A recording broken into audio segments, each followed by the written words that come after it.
by. It gives you better insurance rate, et cetera. So, you know, I don't want to be all doom and gloom. We've managed, but I think it's important when I'm really operating with 98 people that I get most of those people on the street and out of the office. Any questions for the chief? Yes, thank you, Madam Chair. Alderman.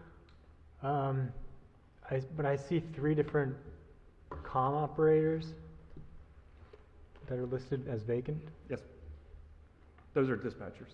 Dispatchers. Why do you have 3 vacancies at the same time? It's just that we haven't been able to fill them. We've gone through a number of processes and have gotten 1 or 2, and then they come and they go, they don't stay, they don't make the cut. So we've had the opportunity to fill the 3. How long have they been vacant? I'm not sure off the top of my head. They come and go. So one could be vacant for 3 months, one could be vacant for 8 months, and another one for a year. And so it's listed there that they're candidates, they're at the polygraph stage. What's that stage in the process? Like, Near the does very that end. mean that Near the the very end. offer's been made to somebody, or it's imminent, or are there multiple candidates? It's imminent. So with 1 candidate? I think with Or all 3, multiple? we had a very good process this time. No, it's like, so you narrow it down to 1 candidate per position, and then they go for a test? No, so what happens is they apply, they do a test, they do an interview, they do a polygraph, and then the offer is made. And I'm sorry?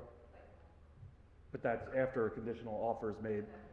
Then they go for a psychological, they go for urinalysis.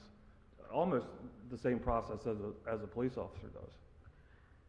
And then the final offer is made, and then they go into training for 6 months. Okay, thank you. Is that your last question for the chief, Alderwoman? Yes, thank you. Thank you. City Manager, may I suggest that after the department heads respond, that they be dismissed from this meeting? Well, I'm sorry. When we do. Okay, next. Planning and zoning go next, because Pete was here until 10 o'clock last night.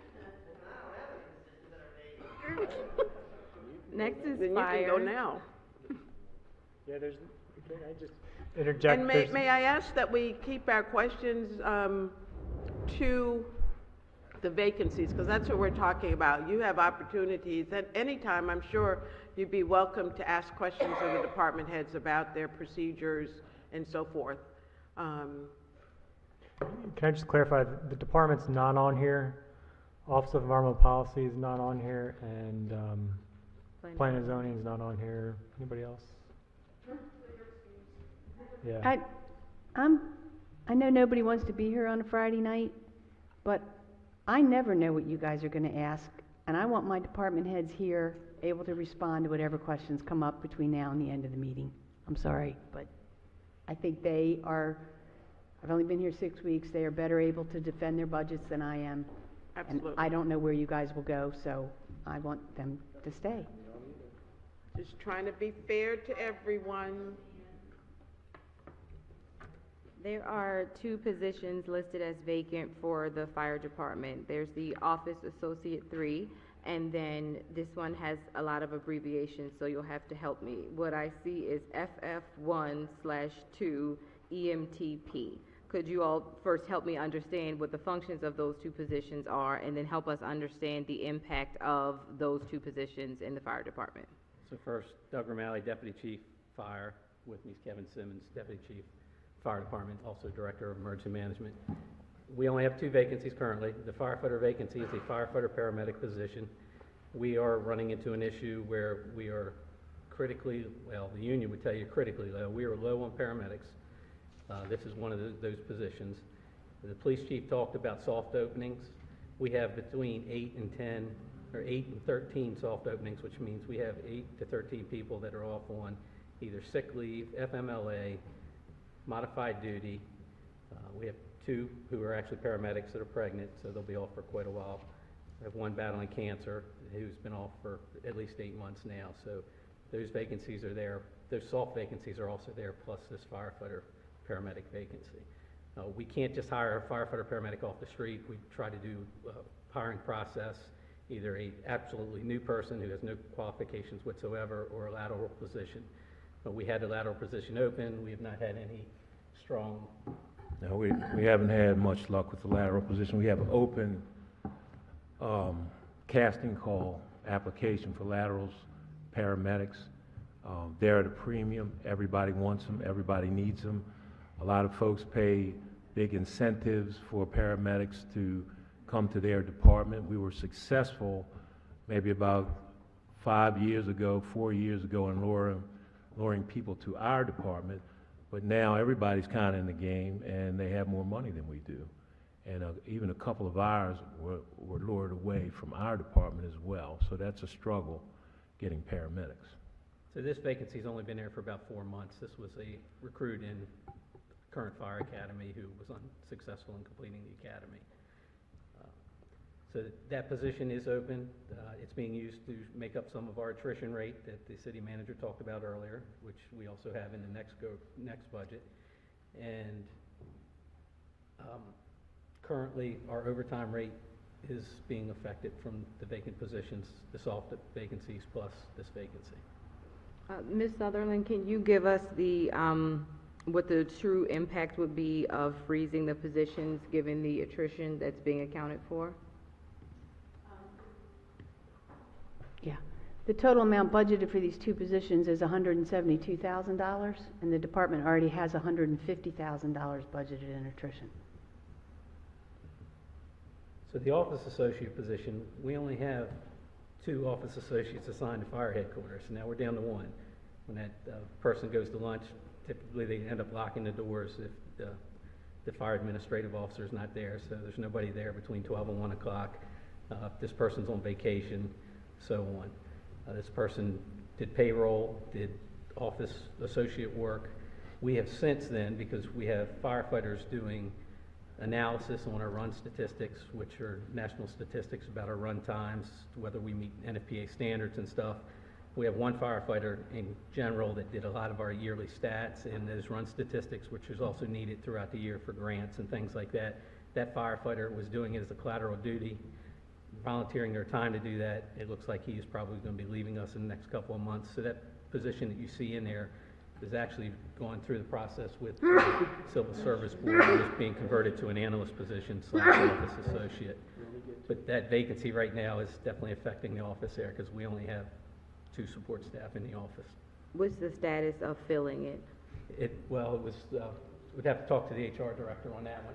Because it was going through the process to change that position a little bit, even staying within the current budgeted position, it has not been advertised yet because it's in the process. Well, it won't be advertised until it's officially adopted. Ms. Hopkins, could you get on the mic, please? Sorry. It's part of the pay plan. It's already been through the required Civil Service Board review. Whenever we create a change to a civil service position, either in the description of work or the title or the compensation level, it must go through the Civil Service Board's a presentation to them and their approval. It has been through that, it has been approved, and we have provided it as amendment to the pay plan so that that title and the grade assignment to it can be approved by the council. Thank And you. only after that's done do we ever get close to the recruitment side of it. So they'll have to hold this position vacant until all of that's in place. Is that in the compensation and classification amendments that we have before us now, or is that to be done at some time in the future? I believe, perhaps Regina can verify it. I think it's in the pay plan, amendments to the pay plan after we had gone through the Civil Service Board hearing, provided it to Jacqueline for inclusion. Should be in there. But if it isn't, we will check that in. Thank you. Just to finish up on that, I can't pull a firefighter off a fire engine or a medic off a medic unit to come do that office work. And right now, like I said, it's like our counterparts in the police department, it probably has multiple civilians that do support service for them. In the fire service, we only have a couple, and it's very limited. Yeah, let me just ask thank you. Quick question. Adequate facilities, response time with what you have right now, are we able to meet the Title 22 adequate facilities response time? So currently, under what we have with the apparatus and the station placements we have now, the units we have in service as of today, we do meet adequate facilities as it is in the code. Okay, so there's no exposure right now? Okay, Not currently. thank you. Thank you. Next, Department of Public Works, Director Gerald. And who's next after Director Gerald? Recs and Parks. Department of Public Works has a vacant Public Works Maintenance Worker 1 position. Can you explain to us a little bit about the duties of that position and then any impact it may have on the department if that position were not funded? So David Gerald, Director of Public Works. Our Public Works maintenance workers are laborers. So they work in crews and support whatever the crew is doing, whether it's sweeping and emptying trash cans downtown or working on a pothole crew, supporting those crews. They're laborers, so they support the more skilled folks within those crews. How long has that position been vacant? So what typically happens is that if somebody either retires or moves to another position in the city, for instance, we just had one of our very talented equipment operator 2s that got a promotion opportunity to move to Rec and Parks. So that opened up a position. So then that starts a daisy chain, because usually when those promotion opportunities open up, it's a promotion from within my department. So they'll move up. So like an equipment operator 1 would move up to the equipment operator 2 position.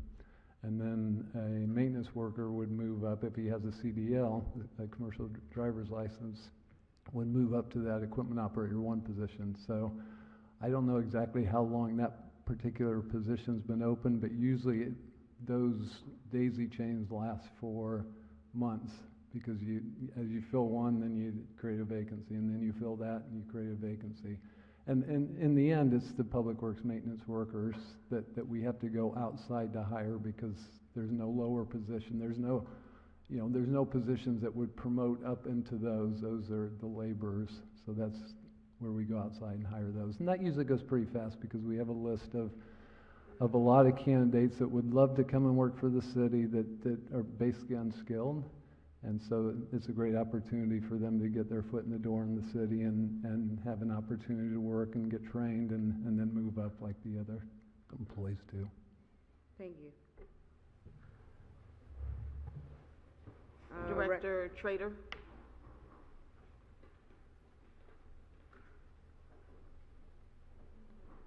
And then it's water after that.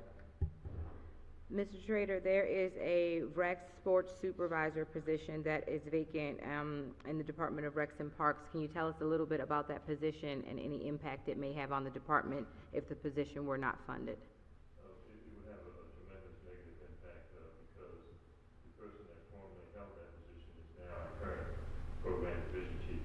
And right now she's doing both jobs. She's doing both jobs as a program division chief and a athletic supervisor. What types of duties does a rec sports supervisor do?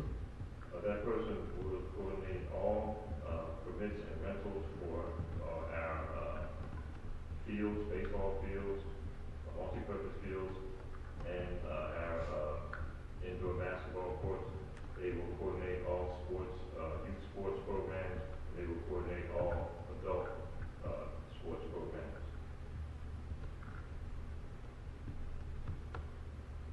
And if there were no one that was in that position, do you feel confident that someone in the department could handle those responsibilities?